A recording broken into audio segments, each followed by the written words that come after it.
Guys, welcome back to my YouTube channel. ഇന്ന് നമ്മൾ വന്നിരിക്കുന്നത് സീതപ്പഴം വെച്ചിട്ട് ഒരു കിടിലൻ വളരെ ടേസ്റ്റി ആയുള്ളൊരു ഷെയ്ക്കായിട്ടാണ്.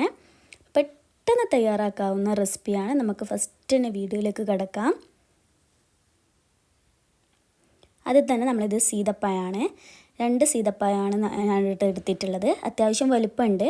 ഇത് നമുക്ക് എന്നാ ചെയ്യേണ്ടതെന്ന് വെച്ച് കഴിഞ്ഞാൽ ഇതിൻ്റെ ഉള്ളിൽ കുരുവടക്കം നമുക്ക് ഇതിൻ്റെ ഉള്ളിൽ മൊത്തത്തിലെടുത്തിട്ട് മിക്സിൻ്റെ ജാറിലേക്ക് മാറ്റി കൊടുക്കാം. കൈ ഉപയോഗിച്ച് പറ്റുന്നില്ലെങ്കിൽ സ്പൂൺ ഉപയോഗിച്ചിട്ട് ഇങ്ങനെ ചിരണ്ടിയിട്ട് മൊത്തത്തിൽ നമ്മൾ ചിരണ്ടി എടുക്കേണ്ടതുണ്ട്.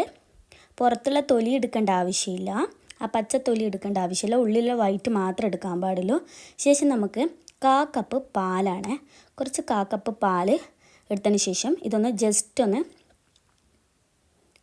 ഒന്ന് ബ്ലെൻഡ് ചെയ്തെടുക്കണം. ജസ്റ്റ് ബ്ലെൻഡ് ചെയ്താൽ മതിയേ, കുറേ കൂടുതലായി പോകാൻ പാടില്ല.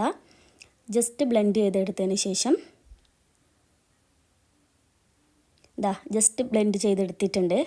ഈ ഒരു പരുവത്തിലായിട്ടുണ്ട്. അതിന് അടുത്ത സ്റ്റെപ്പ് എന്ന് പറയുന്നത് ഇതൊരു ബൗളിലേക്ക് മാറ്റി കൊടുക്കാം.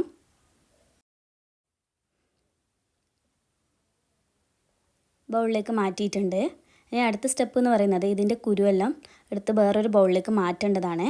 നമുക്ക് എത്രയാണോ പറ്റുന്നത് അതിനനുസരിച്ചിട്ട് കുരുകളെല്ലാം നമുക്ക് വേറെ ബൗളിലേക്ക് മാറ്റി കൊടുക്കാം. ഏകദേശം നമ്മളെല്ലാ കുരുക്കളൊക്കെ മാറ്റി കഴിഞ്ഞിട്ടുണ്ട്. ഇനി നമ്മൾ മിക്സിൻ്റെ ജാറിലേക്ക് മാറ്റി കൊടുക്കാം സീതപ്പഴം. ഇനി അടുത്ത സ്റ്റെപ്പ് എന്ന് പറയുന്നത് ഐസ്ക്രീമാണ്. വാനില ഐസ്ക്രീമാണ് ഇട്ട് കൊടുത്തിട്ടുണ്ട്. ഇനി അടുത്തത് പാൽക്കട്ടയാണ്, ഒരു പാക്കറ്റ് പാൽക്കട്ടയാണ് എടുത്തിട്ടുള്ളത്. ഇനി അടുത്തത് അത്യാവശ്യം പഞ്ചസാര, നമുക്ക് എത്രയാണോ വേണ്ടത് അതിനനുസരിച്ചുള്ള പഞ്ചസാര ഇട്ട് കൊടുത്തിട്ടുണ്ട്. ഇനി നമുക്കിതൊന്ന് നന്നായി ഒന്ന് ബ്ലെൻഡ് ചെയ്തെടുക്കണം. നമ്മൾ ബ്ലെൻഡ് ചെയ്തെടുത്തിട്ടുണ്ട്. നമ്മൾ സീതപ്പഴ ഷേക്ക് ഇവിടെ റെഡി ആയിട്ടുണ്ട്. വളരെ ടേസ്റ്റി ആയൊരു ഷെയ്ക്കാണ്. എല്ലാവരും ഒന്ന് ട്രൈ ചെയ്യാൻ മറക്കല്ലേ. വീഡിയോ ഇഷ്ടപ്പെട്ടാൽ ലൈക്ക് ചെയ്യാനും ഷെയർ ചെയ്യാനും സബ്സ്ക്രൈബ് ചെയ്യാനും മറക്കല്ലേ. ഇനി അടുത്തൊരു വീഡിയോയിൽ കാണുന്നത് വരെ ബൈ ബൈ.